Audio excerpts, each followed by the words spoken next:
আসসালামু আলাইকুম প্রিয় ভাই বোনেরা। রজব মাস আসলে একটা দোয়া পড়ার খুব ভিড় পড়ে যায়। ফেসবুক স্ট্যাটাস দিতে দিতে মনে হয় ফেসবুক গরম করে ফেলা হচ্ছে। সেটি হচ্ছে আল্লাহ বারিক লানা ফি রজব ওয়া শাবান ওয়া বাল্লিগনা রমাদান।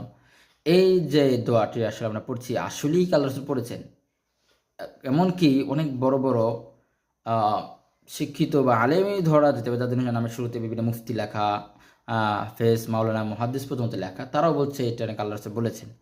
আসলে এটার যে সনদ কিভাবে কি এসেছে, আসলেই কি আল্লাহ রাসূল পড়েছেন কিনা, এ ব্যাপারে কোনো প্রকার তাহকিক গবেষণা না করে আপনি এটা প্রচার করছেন, জাতিকে ধ্বংস করছেন। এটা কখনো উচিত নয়। রজব মাস এসেছে, দোয়া পাঠ করবেন।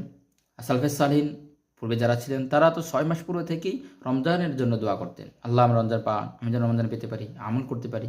বাকি রমজান চলে যাওয়ার পর আরও ৬ মাস এভাবে দোয়া করে, আল্লাহ আমি যে রমজানে আমলগুলো করেছি এগুলোর জন্য কবুল হয়, এ ব্যাপারে তিনি দোয়া করতেন। এই যে দোয়া যে প্রচলিত যে একটা জ্বর রয়েছে, আল্লাহুম্মা বারিক লানা ফি রজব ওয়া শাবান ওয়া বাল্লিগনা রমাদান, হ্যাঁ, এই দোয়াটার বাইহাকি একটি সনদে পাওয়া যায়, একটু ভিন্ন। তবে এটা সনদের ব্যাপারে অনেক মুহাদ্দিস ইকরাম কালাম করেছেন, অর্থাৎ এটা সনদ সহিহ নয় এ ধরনের।